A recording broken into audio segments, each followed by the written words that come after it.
warahmatullahi wabarakatuh. Waalaikumsalam warahmatullahi wabarakatuh. Alhamdulillah. Puji dan syukur mari sama-sama kita panjatkan kehadirat Allah Subhanahu wa taala yang mana pada hari ini telah diberikan kekuatan dan kesehatan bagi kita semua sehingga dapat hadir pada hari yang berbahagia ini dan berkumpul di tempat yang sederhana ini. Selawat beriring salam, mari kita senangkan kepangkuan besar Nabi Muhammad SAW yang telah membawa kita dari alam kegelapan ke alam terang benderang dan dari alam jahiliyah ke alam Islamiyah. Terima kasih dan penghormatan saya kepada Kepala SDN Sendang Marabatul dan juga rasa terima kasih kepada rekan-rekan seprofesi, teman-teman sejawat yang telah berkenan hadir di ruangan yang sederhana ini untuk mengikuti presentasi tentang budaya positif yang ada di sekolah, terutama sekali yang ada di sekolah SDN 9 Marabatul.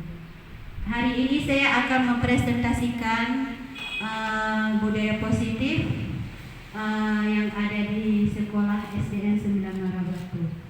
Ini adalah modul 1.4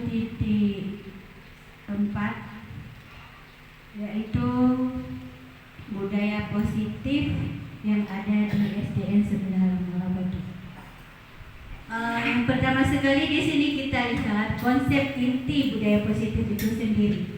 Di sini konsep inti budaya positif itu meliputi pertama sekali perubahan paradigma belajar, seterusnya disiplin positif, nilai-nilai kebajikan, kebutuhan dasar manusia, motivasi perilaku manusia, posisi kontrol guru, keyakinan kelas, segitiga restitusi. Pembelajaran paradigma baru. Di dalam pembelajaran paradigma baru itu memfokuskan peserta didik sebagai pusat dalam kegiatan pembelajaran. Melalui rancangan siklus yang berkesinambungan, pembelajaran paradigma baru memberi ruang yang lebih longgar pada pendidik dalam menyusun perencanaan serta merumuskan asesmen yang sesuai dengan kebutuhan peserta didik. Pembelajaran yang berorientasi pada penguatan kompetensi dan pengembangan karakter yang sesuai dengan dimensi profil pelajar Pancasila.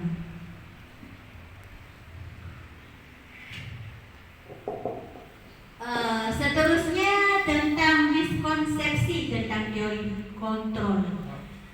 Di miskonsepsi teori kontrol, di sini ada ilusi guru mengontrol murid, ilusi bahwa semua penguatan positif dan bermanfaat bagi murid, ada ilusi bahwa kritik dan membuat rasa bersalah mampu menguatkan karakter murid, dan juga ilusi bahwa orang dewasa berhak memaksa. Stimulus respon lawan teori kontrol, pandangan tentang dunia. Di sini mengubah paradigma stimulus respon ke pendekatan teori kontrol. Ada stimulus respon tentang dunia dan ada teori kontrol tentang dunia. Berarti di sini ada respon dan kontrol. Kalau stimulus respon tentang dunia, di sini ada realitas atau kebutuhan kita sama. Semua orang melihat hal yang sama. Sedangkan teori kontrol tentang dunia, realitas kebutuhan kita berbeda. Dan setiap orang memiliki gambaran berbeda. Dan respon tentang dunia, stimulusnya kita mencoba mengubah orang agar pandangan sama dengan kita. Sedangkan teori kontrol tentang dunia, kita berusaha memahami pandangan orang lain tentang dunia. Perilaku buruk dilihat sebagai suatu kesalahan, stimulus respon tentang dunia. Sedangkan teori kontrol tentang dunia, semua perilaku memiliki tujuan. Seterusnya, orang lain bisa mengontrol saya. Sedangkan kontrol tentang dunia hanya Anda yang bisa mengontrol diri Anda. Saya bisa mengontrol orang lain, Anda tidak bisa mengontrol orang lain. Pemaksaan ada pada saat bujukan gagal. Sedangkan teori kontrol tentang dunia, kolaborasi dan konsensus menciptakan pilihan-pilihan baru. Yang terakhir yaitu model berpikir menang atau kalah. Sedangkan tentang kontrol dunia, model berpikir menang-menang. Penerapan positif, disiplin positif maksud saya, pendekatan tanpa kekerasan. Di sini kita menerapkan disiplin positif pendekatannya tanpa kekerasan kepada anak murid. Secara umum, disiplin positif adalah suatu pendekatan untuk menerapkan disiplin dari dalam diri anak tanpa hukuman dan hadiah. Disiplin positif perlu diterapkan baik dalam lingkungan keluarga maupun lingkungan sekolah. Dengan menerapkan disiplin positif, diharapkan tindak kekerasan dapat dihindari. Pendekatan disiplin positif bukan mengenal anak atau peserta didik secara langsung, melainkan bagaimana cara orang dewasa memberikan dampak dan pengaruh positif pada anak atau peserta didik.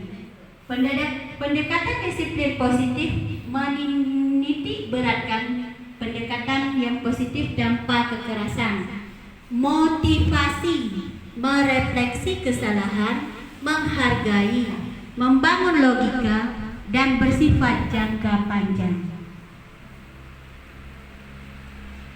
Di sini ada nilai-nilai kebajikannya, nilai-nilai kebajikan universal. Nilai-nilai kebajikan adalah sifat-sifat positif manusia yang merupakan tujuan mulia yang ingin dicapai secara individu.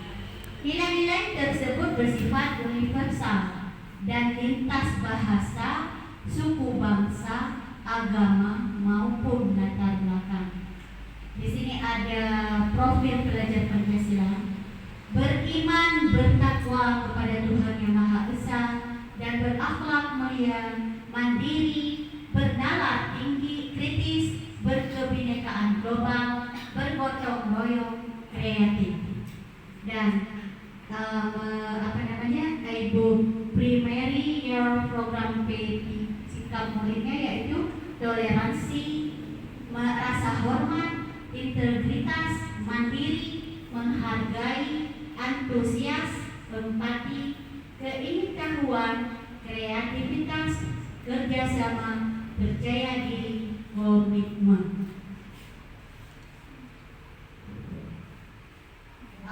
Seterusnya di sini kita ada 5 kebutuhan dasar manusia.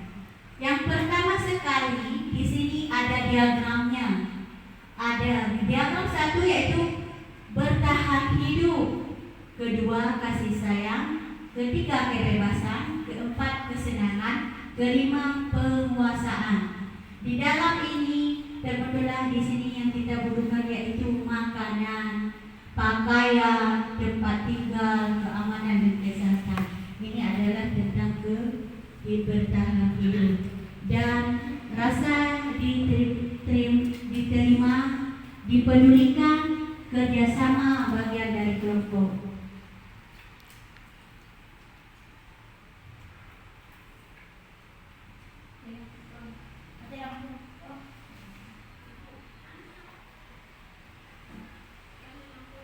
Next, Nopi.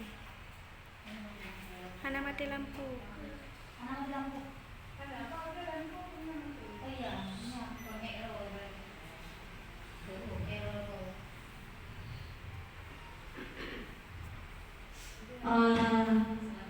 Selanjutnya yaitu karena aliran listrik tidak bagus, jadi kita perbaiki fokusnya dulu. Di sini ada tadi ada rasa diterima, dipeduli, kerjasama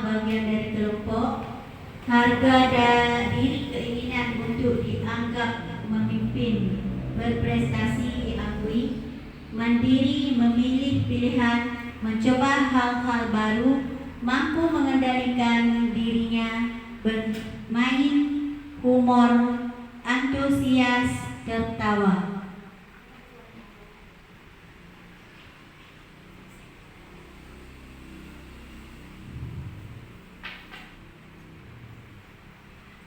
Selanjutnya,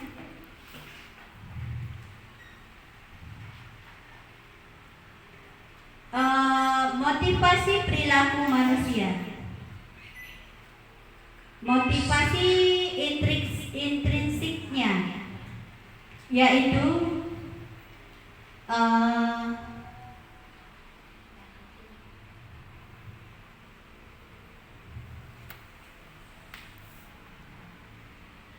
motivasi intrinsiknya yaitu motivasi yang timbul dari dalam diri individu sendiri tanpa ada paksaan dorongan orang lain, tetapi atas dasar kemauan sendiri.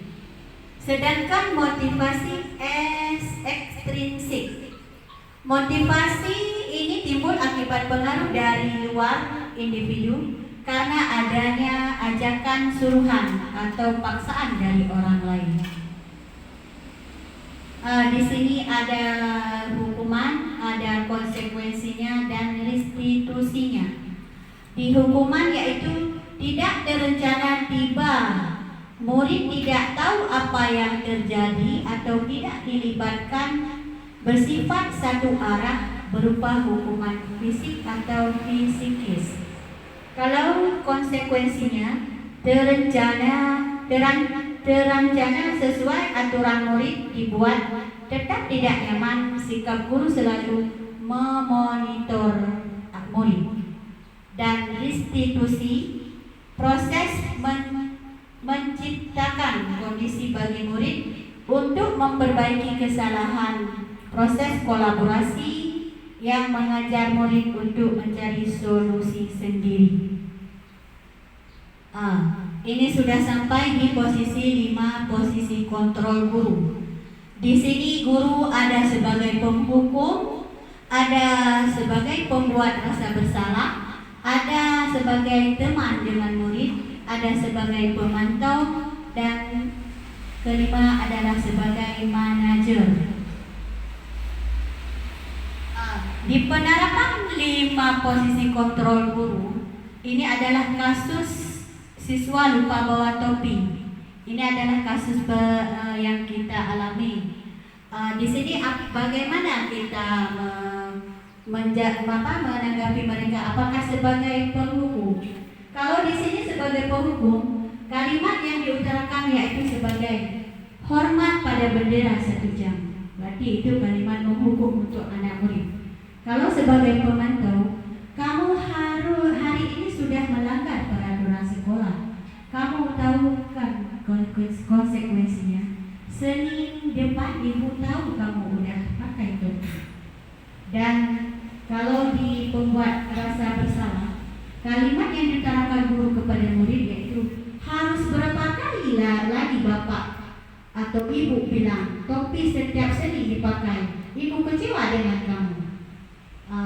Sebagai teman, ayo dong nak, ikuti ajaran sekolah. Tidak susah kan? Tolong bantu ibu sekali ini. Jangan sampai berbuat seperti ini lagi. Dan sebagai manajer, apakah kamu tahu kesalahan kamu? Bagaimana kamu memperbaiki kesalahan kamu? Mari sekarang kita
Sudah berapa kali terlambat? Sana, kamu keliling lapangan basket 2 kali. Kenapa saya harus ke lapangan basket, Bu? Kenapa? Kamu melawan ibu. Berani-beraninya jawab. Sudah terlambat, masih berani jawab pula. Sekarang, keliling lapangan basket 5 kali sekalian. Lihat aku. Cepat. Pergi sana ke lapangan basket. Posisi tertutup biasanya berbicara dengan nada tinggi, menghakimi, menunjuk-nunjuk, menyakiti, dan menyindir. Hukuman bisa berupa fisik maupun psikis. Ibu dan bapak guru hebat. Dampak yang terjadi pada murid ketika guru berada pada posisi tertutup adalah murid cenderung akan memberontak, bahkan menyimpan dendam.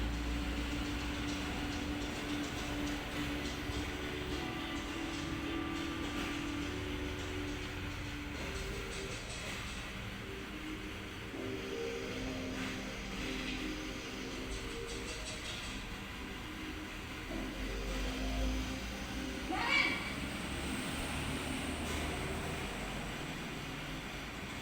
Selamat pagi, Bu. Naren! Kamu kenapa terlambat lagi, nak? Ya Tuhan, Naren. Kamu senang ya bikin ibu susah ya? Kalau kamu terlambat lagi, nanti ibu yang ditegur bapak kepala sekolah, nak. Disangka ibu tidak bisa membina kamu. Duh, gimana ini? Maaf, Bu. Aduh, Gusti Naren. Kamu suka ya kalau ibu tegur bapak kepala sekolah? Terus, sekarang ibu harus tulis apa ya di buku absen? Ini kamu sudah sering terlambat loh. Ibu harus apa coba? Maaf, Bu. Maaf sekali.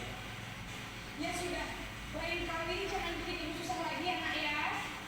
Ibu tidak akan kuat lagi kalau mau begini terus. Bisa jantungan kalau ibu tegur bapak kepala sekolah. Sana cepat kelas. Maaf ya, Bu. Maaf sekali. Posisi pembuat rasa bersalah berbicara dengan nada tenang, cenderung lembut.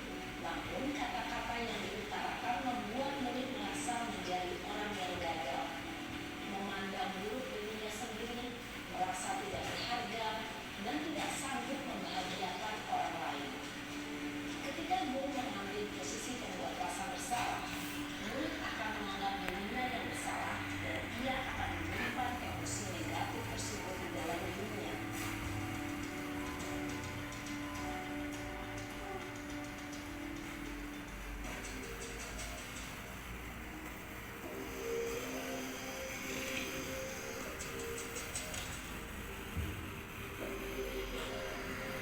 Naren!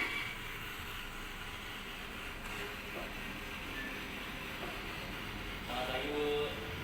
Wah, sudah jam berapa ini nak? Terlambat lagi ya sayang. Iya, Bu. Habis ibu saya ngomong saya, Bu. Kamu malah menyalahkan ibu kamu. Kamu bukannya anak yang larinya paling kencang.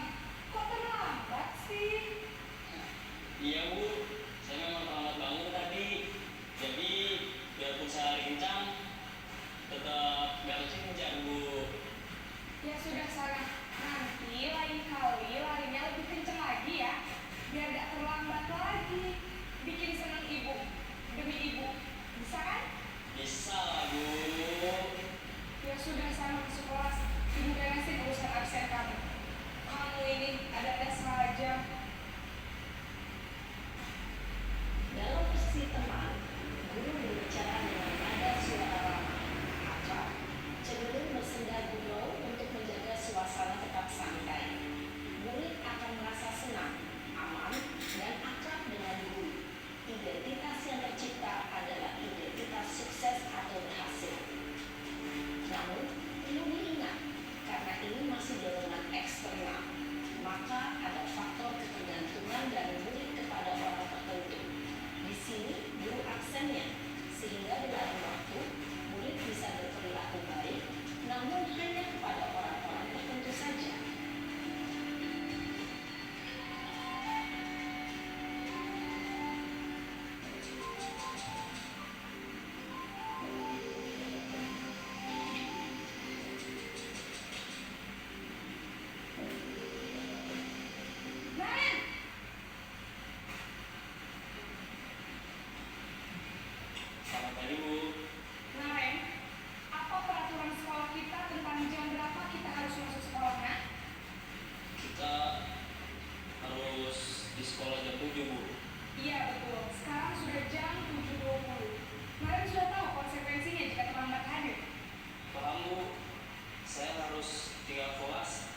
jam istirahat selama 20 menit.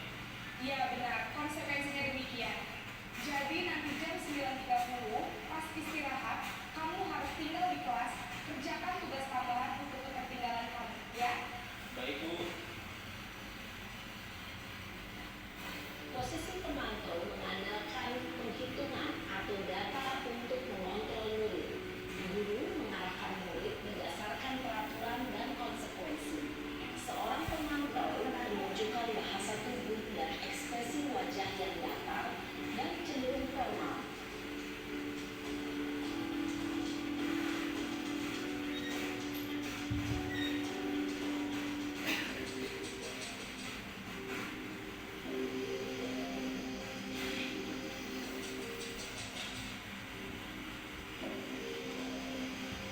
Naren!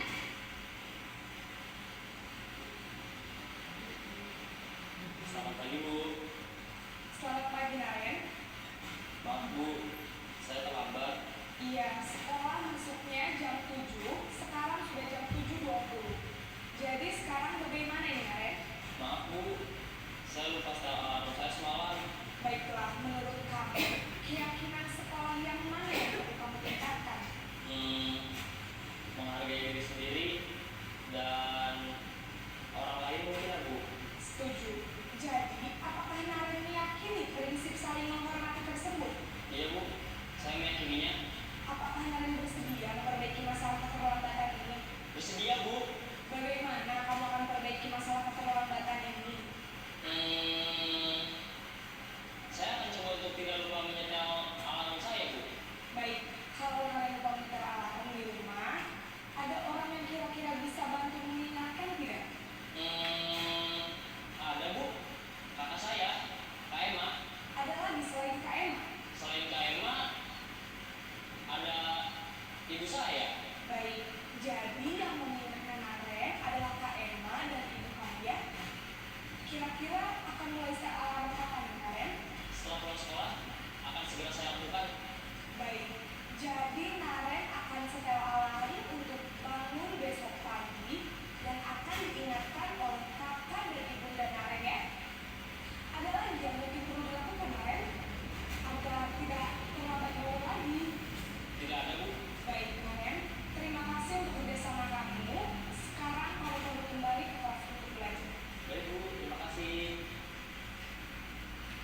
Posisi manajer adalah posisi kontrol yang disarankan untuk membimbing murid memiliki sikap disiplin yang positif, yaitu menindaklanjuti, bertanggung jawab, dan dapat memecahkan masalah. Tujuan dari posisi ini adalah agar murid dapat berefleksi atas tindakannya. Guru akan dengan tulus memberikan pertanyaan-pertanyaan bermakna, sehingga membuat murid dapat belajar dari kesalahannya dan mencari sebuah solusi untuk menyelesaikan. Ibu dan bapak guru hebat, setelah mengamati adegan 5 posisi kontrol tadi, kira-kira posisi mana yang paling ideal? Posisi mana yang dapat menunjang motivasi intrinsik murid? Ya, tentu posisi manajer. Posisi ini memang posisi ideal yang ingin dituju setiap pendidik. Pada posisi inilah, guru dapat menerapkan disiplin positif yang berpihak pada murid, yang memerdekakan murid. Perjalanan seorang pendidik tentunya tidak mudah untuk sampai pada posisi seorang manajer. Namun, tujuan kita pasti, yaitu menciptakan murid-murid yang mandiri, merdeka, dan bertanggung jawab. Semoga penggambaran 5 posisi kontrol yang telah diperlihatkan ini dapat menjadi ajang refleksi bagi kita semua, agar dapat terus mengasah dan menerapkan disiplin positif yang memerdekakan murid. Mari terus berlatih dan bersemangat. Selamat menerapkan. Salam dan bahagia, Ibu dan Bapak Guru hebat.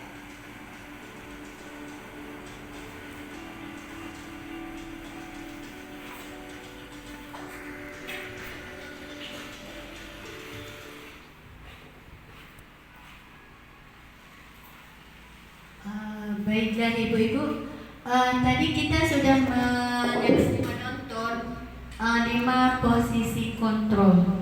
Di situ ada penghukum, manajer,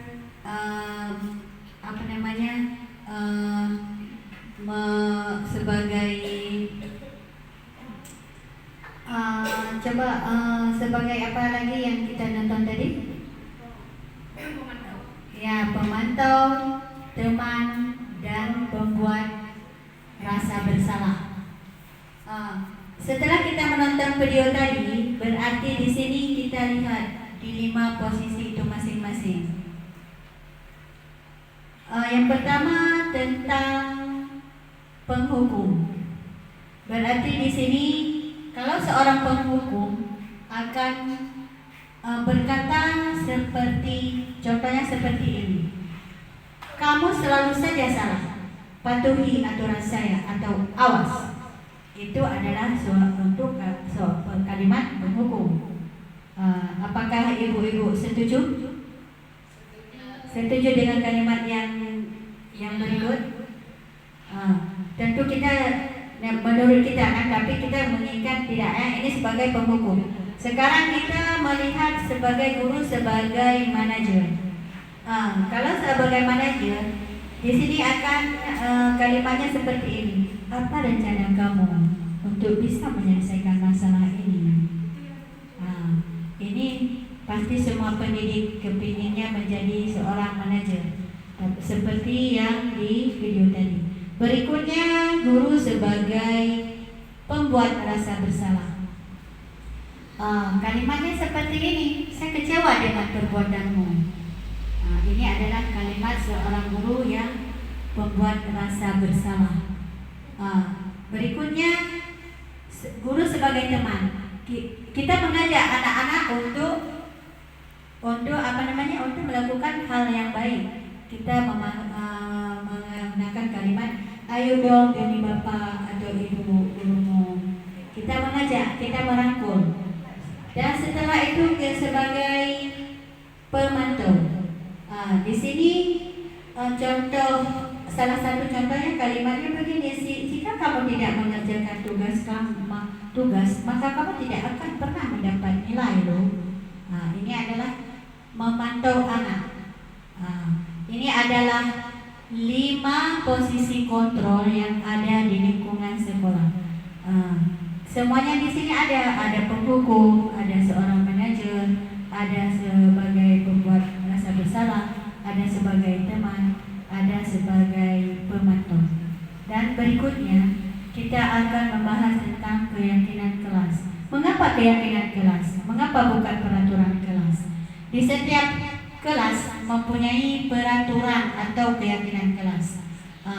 Di keyakinan kelas ini kita sudah membuat diskusi atau kolaborasi dengan anak dan apa yang akan kita buat. Di pembentukan keyakinan kelas ini, yang pertama sekali bersifat lebih abstrak daripada peraturan yang lebih rinci dan konkret. Di keyakinan kelas berupa pernyataan universal yang dibuat dalam bentuk kalimat positif. Yaitu kalimat positif berupa yang bisa dipahami dan akan selalu diingat sama anak murid kita di dalam kelas. Seterusnya, keyakinan kelas tidak dibuat dalam jumlah banyak sehingga mudah diingat dan dipahami oleh semua warga sekolah, warga kelas maksudnya. Misalnya tidak usah banyak, udah 15 poin kita buat kesepakatan kelas atau keyakinan kelas yang mudah dipahami saja sama anak-anak. Yang selanjutnya, keyakinan kelas merupakan sesuatu yang dapat diterapkan di lingkungan kelas tersebut. Selanjutnya, pembuatan keyakinan kelas melibatkan semua warga kelas melalui kegiatan curah pendapat. Kita berajak kompromi sama anak-anak kita di kelas, apa yang harus kita sepakati atau keyakinan kelasnya yang mudah ditaati, dikerjakan atau dilaksanakan. Selanjutnya, keyakinan kelas ditinjau kembali dari waktu ke waktu, bukan dari 5 tahun atau 10 tahun. Setiap tahun kita selalu merubah keyakinan kelas itu.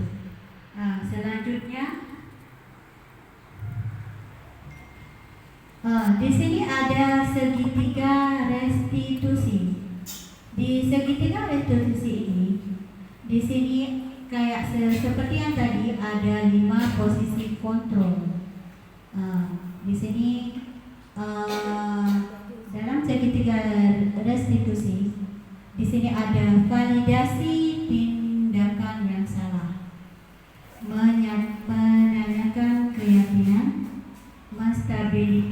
menstabilkan identitas.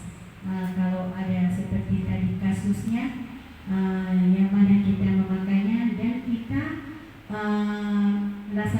menyelesaikan kasus itu dengan segitiga restitusi. Harus ada validasi tindakan yang salah, harus ada menanyakan keyakinan dia dulu, setelah itu menstabilkan identitas. Di sini kita bisa memilih kalimat yang mana. Kamu tentu punya alasan mengapa melakukannya. Itu maksudnya kesalahan atau aturan yang tadi, kasus yang tadi. Adakah cara yang lebih efektif untuk mendapatkan apa yang kamu butuhkan? Setiap orang pasti pernah melakukan kesalahan. Kamu bukan satu-satu yang pernah melakukan ini. Ini adalah menstabilkan identitas. Yang tadi adalah memvalidasi tindakan yang salah. Sedangkan menanyakan keyakinan. Keyakinan kelas apa telah kita sepakati? Kamu ingin menjadi orang yang seperti apa?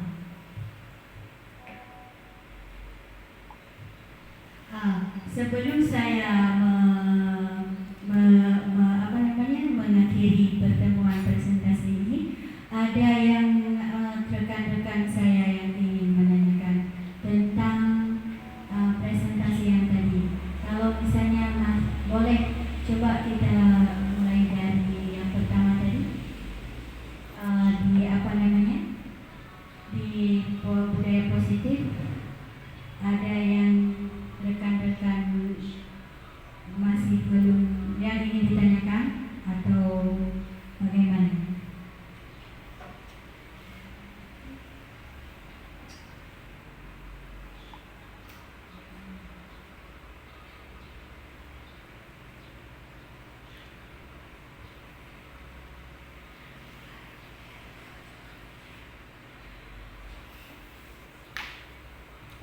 Kalau misalnya kita boleh juga memutar kembali video tadi ya. Mungkin ada yang tadi minta yang mutar video lagi ya Bu. Coba kita putar video lagi.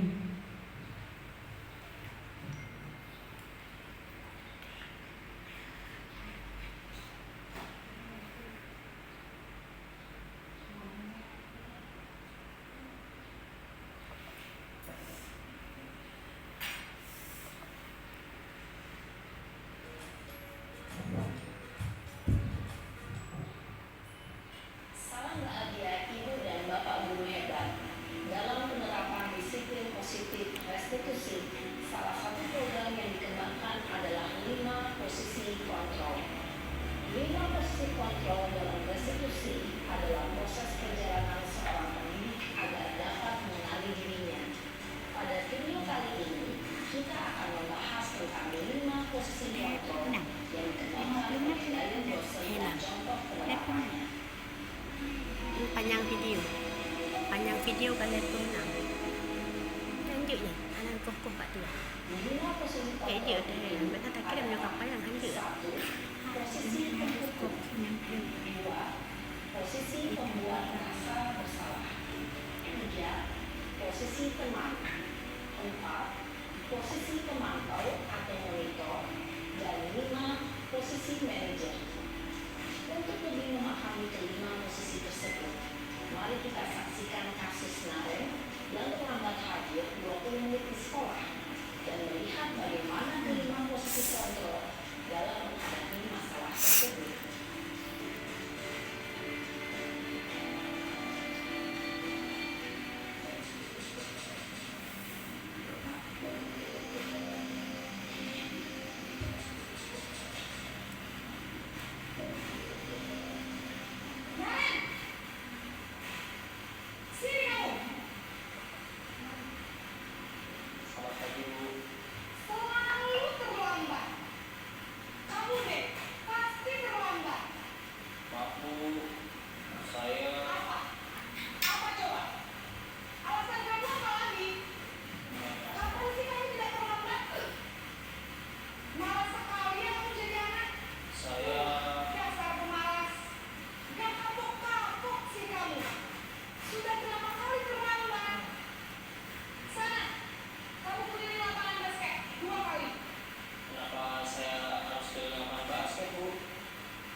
tengahnya ngabuk orang. Selamat pagi Bu. Nah, Ren, apa peraturan sekolah kita tentang jam berapa kita harus masuk sekolah, Nak? Kita harus di sekolah jam 7 Bu. Iya, betul. Sekarang sudah jam 7.20. Kalian sudah tahu konsekuensinya jika terlambat hadir? Paham Bu, saya harus tinggal kelas pas jam istirahat selama 20 menit. Iya, benar. Konsekuensinya demikian. Jadi nanti jam 9.30 pas istirahat, kamu harus tinggal di kelas, kerjakan tugas tambahan untuk ketertinggalan kamu, ya? Baik Bu.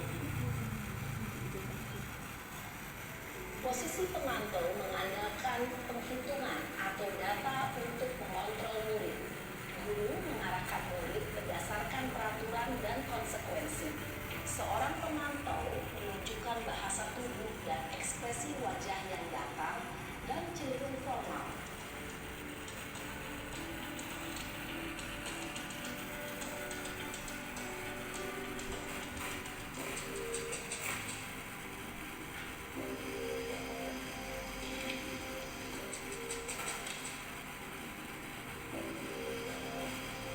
Naren!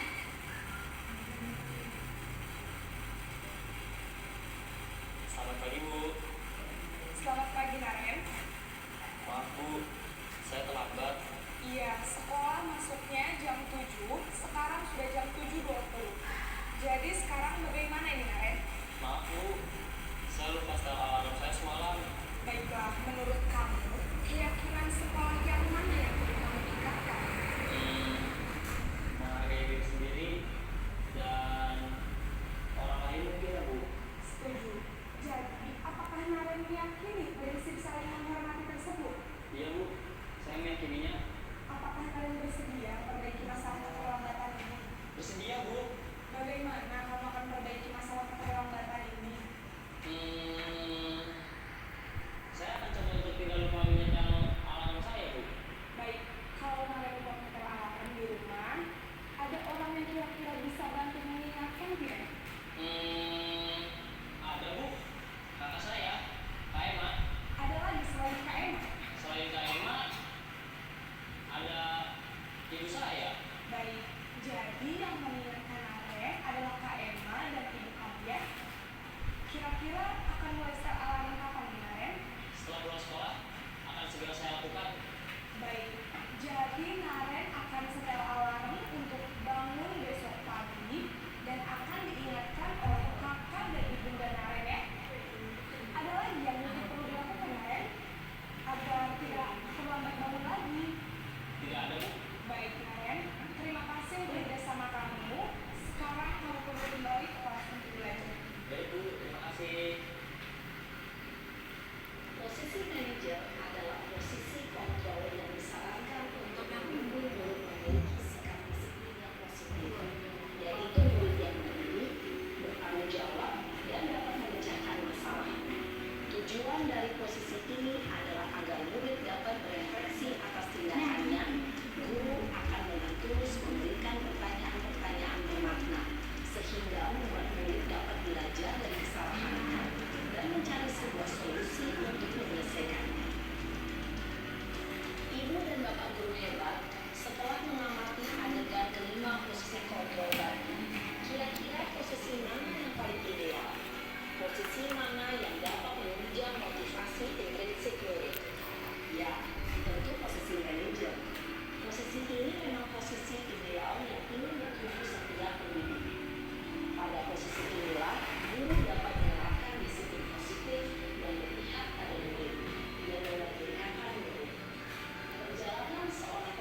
ini kan tadi kita sudah mengulang atas permintaan teman-teman, yaitu mengulang menonton video ya.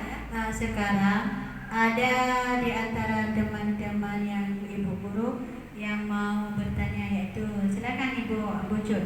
Ya. Tadi kami nonton video kan ada 5 posisi kontrol. Ya Bu.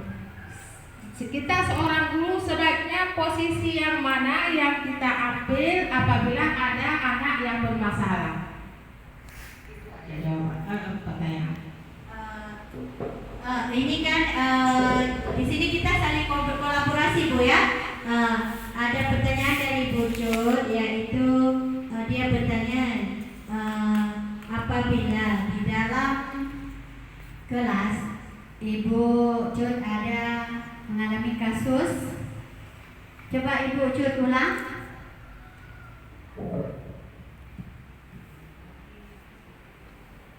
Apabila ada anak yang bermasalah di dalam kelas, posisi yang mana yang sebaiknya kita ambil? Ya, terima kasih Bu Cut. Ini ada pertanyaan dari Bu Cut. Apabila ada anak yang bermasalah di dalam kelas, maksud Ibu Cut bermasalah di segi yang mana Bu Cut?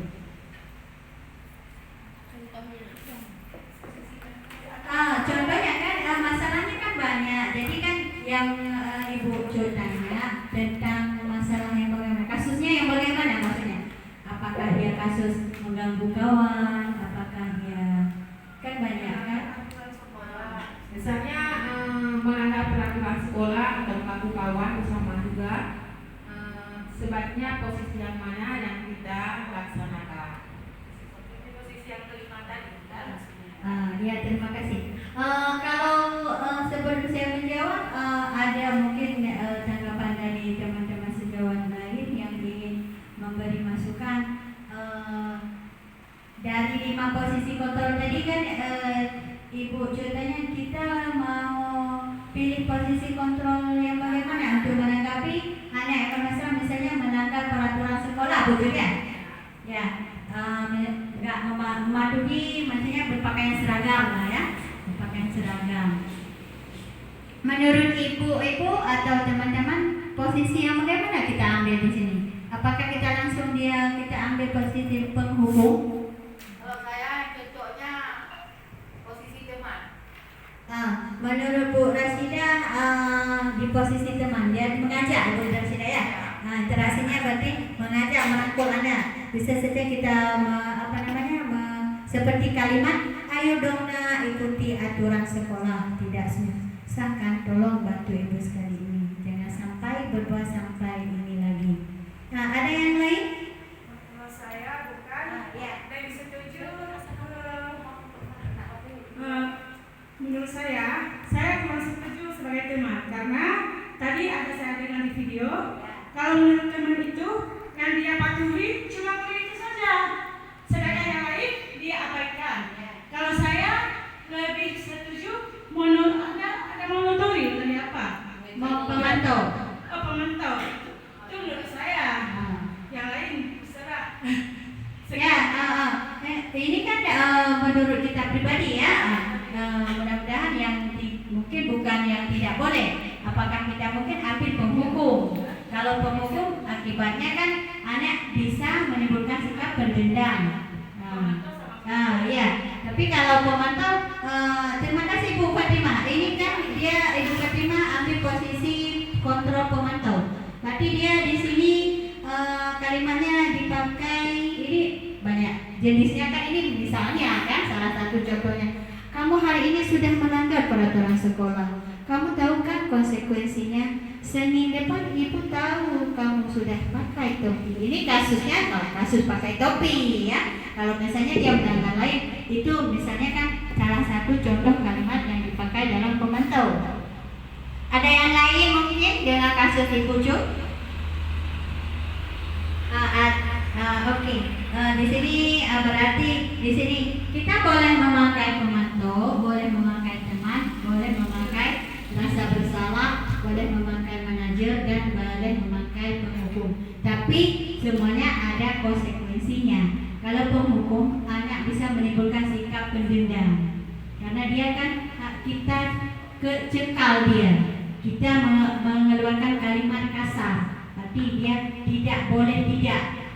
Tapi sebaiknya sebelum kita tujuan kita yaitu menuntun anak untuk ke depan untuk yang lebih baik, mengarahkan anak walaupun dia melanggar peraturan atau keyakinan kelas, kita harus selalu menuntun dia ke jalan yang benar dulu, kita tanyakan dulu, baru padahal kita inginnya dia tidak boleh melanggar peraturan itu lagi. Bagaimana Ibu Cud? Apakah Ibu Cud sudah bisa menerima dengan tanggapan kawan kita? Sangat puas. Ya, terima kasih Bu Cud. Ada lagi yang ingin bertanya? Tolong masih sesi bertanya ya. Boleh lagi. Bu Midah, ada yang bertanya Bu Midah? Mungkin Bu Midah kelas 1 kan banyak ya, kalau kelas 1 karena masih anak-anak. Coba Bu Midah, pasti ada yang ingin ditanyakan. Ya baik, Assalamualaikum warahmatullahi wabarakatuh. Waalaikumsalam warahmatullahi wabarakatuh. Ya, saya guru dari kelas 1 ingin bertanyakan bagaimana cara untuk menanggulangi anak yang misalnya nggak mau membaca, nggak mau menulis. Ya. Bagaimana tanggapan menurut Ibu? Itu aja. Oke, terima kasih Bu Mida ya. Kasus Bu Mida berarti untuk anak yang tidak mau belajar ya, nggak mau belajar karena kelas 1 kan dia tidak membaca Bu Mida ya, nggak menulis, cuma kita bermain sambil belajar. Menurut teman-teman bagaimana? Sebelum kita sebelum kita menjawab semuanya, bagaimana Bu Nurul? Menurut Bu Nurul bagaimana?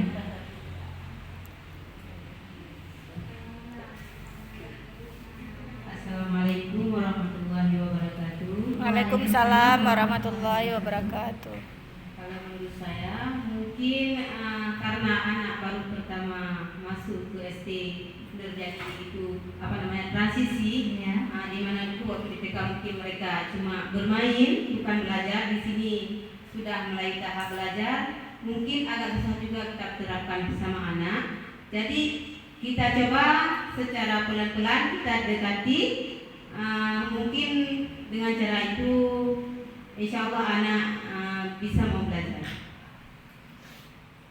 Ya, benar sekali ya. Terima kasih Bu Nurul. Mungkin benar sekali Bu dengan tanggapan Bu Nurul. Kita bukannya menyuruh anak karena masih kelas 1, kita mau menuntun dia supaya dia bisa belajar dengan secara bermain dan mungkin dia kan ada, kita tanya masalah dia, apa mungkin dia karena kurang sehat atau tidak makan sarapan pagi, ya kan? Mungkin ada masalah, mungkin dia sakit perut. Jadi kita merangkul dia, menanyakan bagaimana keadaannya, apa kabarnya, apa masalah dia hari ini. Mungkin dengan cara begitu, nanti kita sebagai manajer di sini ya, sebagai manajer langsung mungkin kita kan solusi dia sudah tahu, dia bukan malas, tapi karena bukan sakit perut. Bu Mida ya? Bagaimana Bu Mida, sudah bisa dipahami? Berarti kita harus melihat kondisi dan situasi anak kita ya. Ya, saya rasa begitu. Bukan kelas 1 saja sekarang. Karena sekarang guru berpihak pada murid. Istilahnya Ki Hajar Dewantara, guru menghamba pada anak. Hamba itu sebenarnya bukan hamba di dalam pendidikan agama ya. Berarti berpihak. Di mana minat anak atau bakat anak, ke situ kita arahkan. Kita bimbing walaupun mereka berbeda-beda. Ada lagi yang ingin bertanya?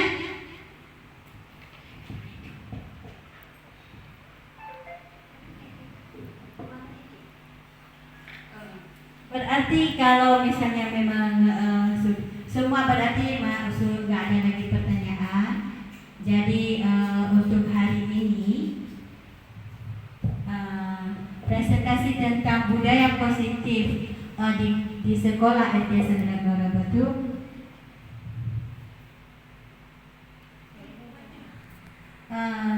Di penutupnya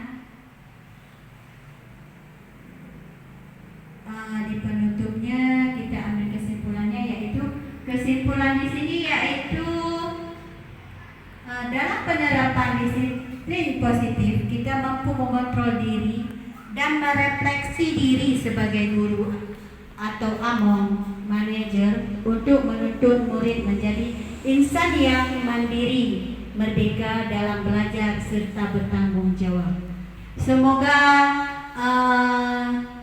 di pembelajaran kita yang kita sudah lalui, mudah-mudahan anak kita bisa bersemangat dan kita juga menjadi sebagai guru among manager ya, bukan yang posisi kontrol yang lain. Walaupun untuk menjadi manajer itu sangat sulit, sangat benar-benar sulit.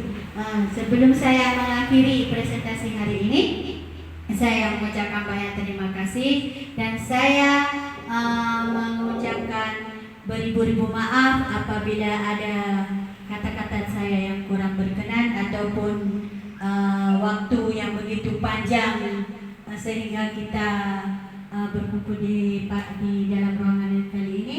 Saya ucapkan beribu terima kasih kepada rekan sejawat dan kepada Kepala Sekolah SD Muara Batu. Wabillahi taufiq wal hidayah. Assalamualaikum warahmatullahi wabarakatuh.